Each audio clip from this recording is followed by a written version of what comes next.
Hey there, my name is LexC, and thank you so much for joining me today. Today I'm going to be going over a post I found from avoranow.com on the 5 mistakes you might be making as an artist. So if you're interested in hearing more about this, stay tuned.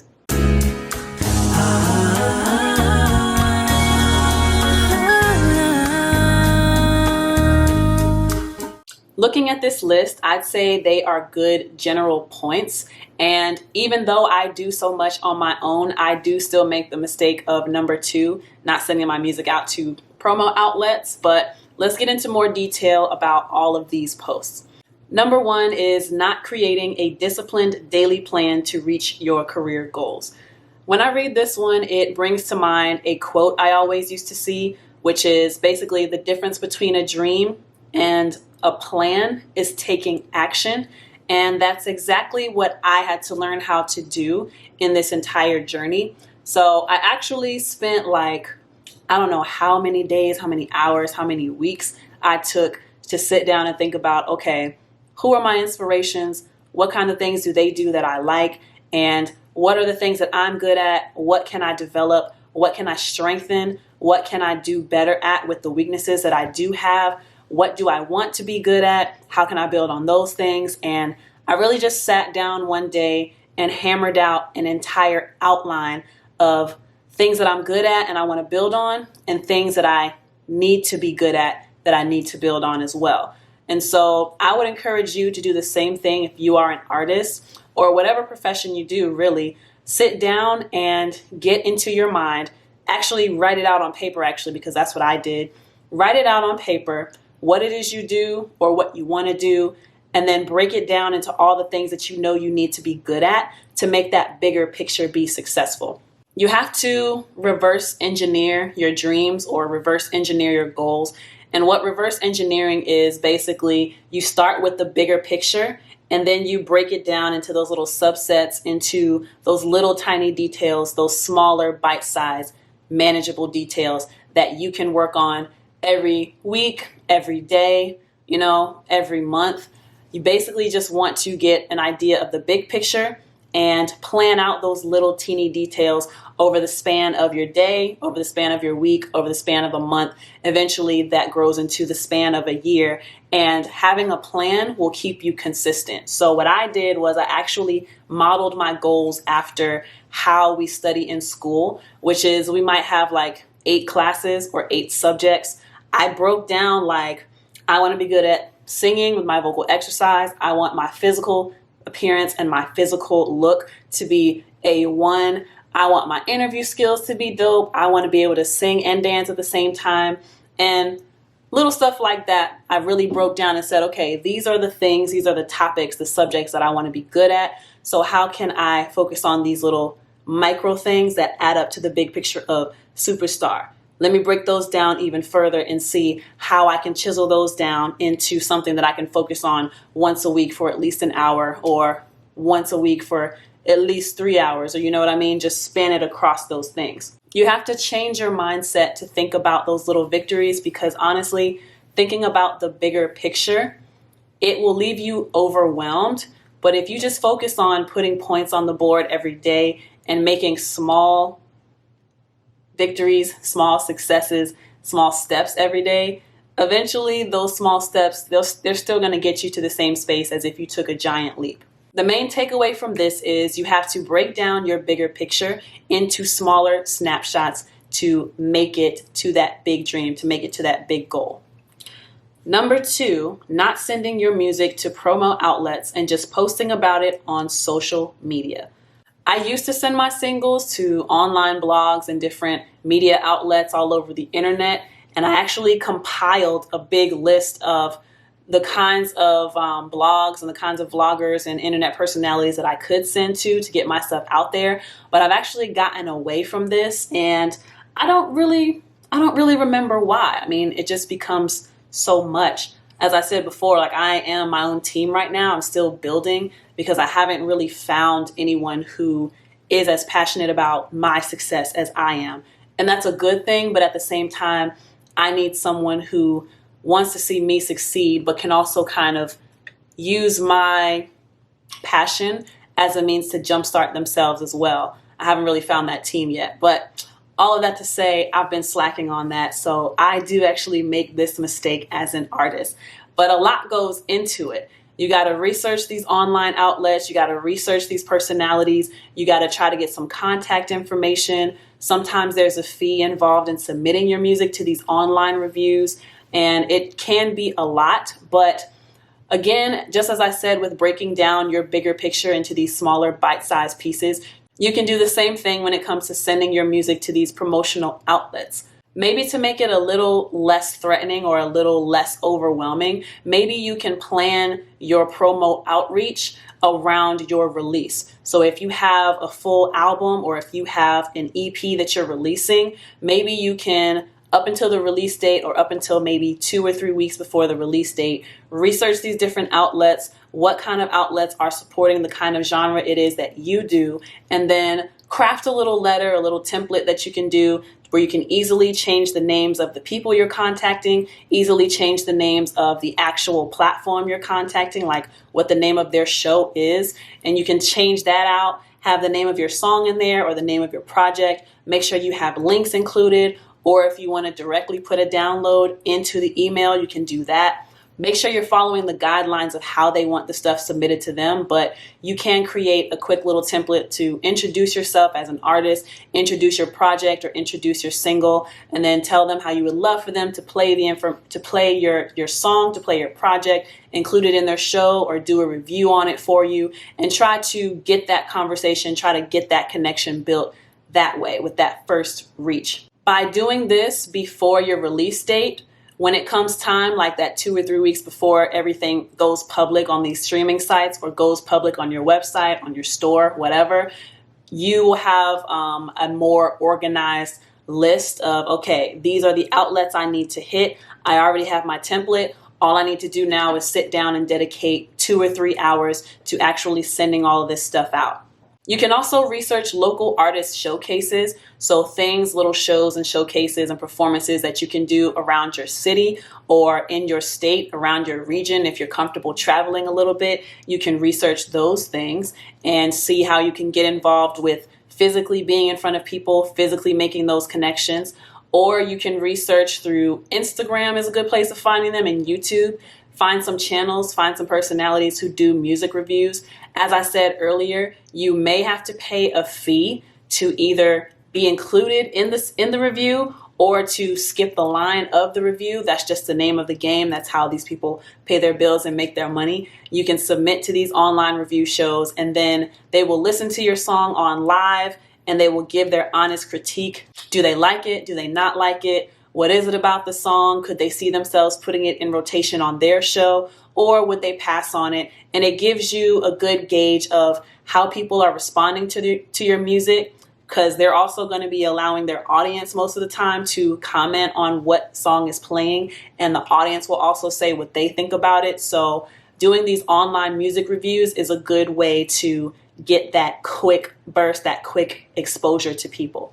Also, you can research your local radio stations. A lot of them do have these new artist competitions or these local artist competitions that you can submit to and do kind of like a battlegrounds kind of situation where once a week they'll play indie artists and the top artist will get the #1 spot during this like hour-long mix show. So that would be another thing you could do when it comes to sending your music and promoting your music through these outlets. Number 3, overspending on non-essential things instead of investing in your brand or career.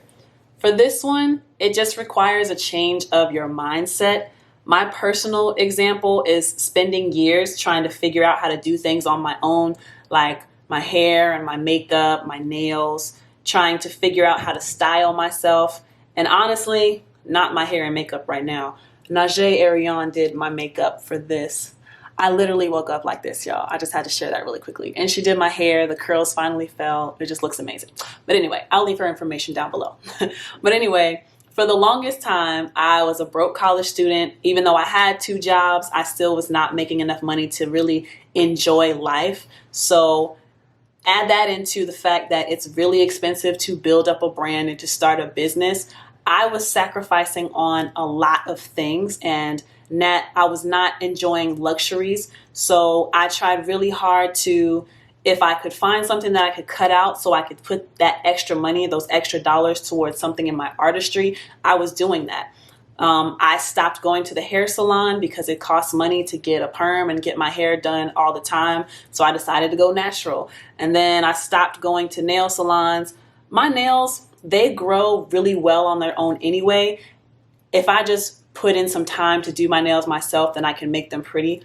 Even without all the nail polish and stuff though, they still look really good. My makeup, I was finally able to invest in some foundation, some concealer. You can find some good products at dollar stores, at Dollar Generals, Walmart's, Kroger's. They do have really good, cheaper brands of makeup as compared to like Sephora or MAC products. And I just really focused on trying to find ways that I could do things myself so that I could give all those funds to my music, to my artistry, to the promotion, and to hopefully get everything that I need as an artist to build my name up. As I said before, it is going to take a change in your mindset. I noticed that I was so willing to sacrifice so many things, and not just when it comes to money, also when it came to spending time with certain people or the kinds of activities I was spending my time doing. There was a point in my life where I was ignoring family, I was ignoring friends. If it didn't have anything to do with building me up in my artistry, I didn't really want to have a part in it. If I didn't see a connection between it building me up in my artistry, I wasn't interested in it. And I actually started realizing that I was not hanging out with people the way I wanted to. And I used to get mad at some of my friends because they would seem like they were enjoying doing things a lot more than I was. But I had to realize that this is the choice I made. This is a part of the game. These are the sacrifices that all these artists talk about when they say they had to give up certain things to make it to where they are. Now, being a superstar is like a major level thing. What kind of sacrifices do you think you're going to have to make it on that level? Of course, I wanted to do those things. I wanted to go out and party. I wanted to go out and hook up. I wanted to go out and travel. But in my mind, the bigger picture for me is what's more important than these temporary pleasures, if that makes sense. These days, I am doing a better job of balancing myself and balancing the playtime with the work time. But I definitely still feel that I have more of a focus than a lot of people that I was around at the time. So something that you should think about is, where can I cut certain things out of my life to save money if I'm not making enough, or I feel like I don't have enough to put towards my business, towards my artistry? What can I do? It's going to be a mindset change for you. This leads into the next point, number 4, not making sacrifices required to excel, like hanging out with friends or watching too much Netflix. And again, this doesn't always have to mean money. I don't think I have to expound on this one as much because this is pretty much the same point as number 3. It doesn't always mean sacrificing money. Time is the biggest commodity that we have aside from money. You can choose to spend your time doing other things. And in another video I mentioned, there are a lot of free resources out there. Just look at Instagram and Twitter and Facebook. These are free platforms, and there are a lot of good pages out there. There's a lot of good information that these people are actually putting out there. You can learn a lot for free, but are you spending time searching out these things, or are you spending time sleeping too much? I love my sleep, but y'all, we only need 8 hours in a day, okay? Are you spending too much time sleeping? Are you spending too much time partying? Are you spending too much time on the couch watching TV? Like, what is it that you're doing that requires your time that you can put towards something else? Because it's not always a money thing that requires sacrifice. It's definitely a time thing that requires sacrifice. And also, as I said before, it does become very difficult when you start to realize that out of your group of friends, you might be the more serious one, or it feels like you're the more serious one because everyone else seems to be enjoying life or doing these things that you want to do, but you're trying to stay disciplined and build towards something else, and it feels like you're missing out on a lot. I think you kind of have to get comfortable with the idea that you may have to do a lot of things alone, and that people are going to misunderstand you, and people are going to be upset with you when you put your priorities before theirs. And that's okay as long as you are realizing that everything you're doing, it's working for you, for your good. It's working for you to make it to your goals and for you to build the future and the goals and the things that you see for yourself. Number 5, over perfectionism, not being happy with good enough, which makes you stall every release. I actually used to be really bad at this too, going back to point number 1 of not planning, or what was number 1? Not creating a disciplined daily plan to reach your career goals. When I did all of my planning, there was a point where I was trying too hard to do too much, and it actually caused me to not act on any of the things that I had put on this little piece of paper telling myself that I needed to do. There is such a thing as over planning and overthinking and trying to be too perfect. Now, we do want to put out products that are quality, and we do want to make sure that we are giving a good representation of who we are as an artist. But at the same time, if you hold on to every single thing because it's not exactly as you would like it to be, who's going to see your work except for you? That song is going to sit on your hard drive. That canvas is going to sit in your room. Like, I don't know what other analogies to give you because this is mainly about music, but that music is going to sit on your hard drive. You're going to be the only person to hear it. No one else is going to listen to it. Why are you holding on to it? How do you expect people to find you and love you for your music if you're not putting it out because you're not sure about it? And I've also watched a lot of interviews over the years where artists will say, there's this one song that I didn't really like that much, but then I put it out and it's the most viewed, it's the most streamed song that my fans like. And it might be a song that you hate, but somebody else loves it. And it's the same thing for the songs that you have that are old to you, but there's someone out there who hasn't heard it yet. So why are you sitting on it? Why are you downplaying your own work by not releasing it? Don't try to be too perfect because nobody is perfect. You will never reach perfectionism. You can only strive for perfect, and that's when you get your best results. And that's it for the 5 mistakes that you might be making as an artist. This was more so a reflection for me, but I also hope it was a reflection for you to see, am I making any of these mistakes, or are there any mistakes that were not on this list that you feel you might be making that might be holding you back from progressing? Let me know in the comment section down below. Before I end this video, I want to give a special shout out to my patrons. They are seeing this video way before you on YouTube. Why? Because they're my patrons. And you can be a patron too when you go to www.patreon.com/LexCATL. For just $5 a month, you can become a patron, which means you get access to my content as soon as I upload it, not when I decide to make it public to the general people on YouTube or on Anchor. So as a patron, you get those pieces of content as soon as I upload. And when you make requests for stuff that you want to see from me, I bump that to the top of my list for videos to do. So not only do you see things a lot quicker, but you also see more of the things that you actually want to see, hear, and learn about. So become a patron by signing up at www.patreon.com/LexCATL. But that's it for this video. Thank you so much for watching. If you like it and you want to see more, give me a big thumbs up, subscribe, comment, share, all of those things. And I hope to see you in the next video. But until then, my name is Lexi. Peace.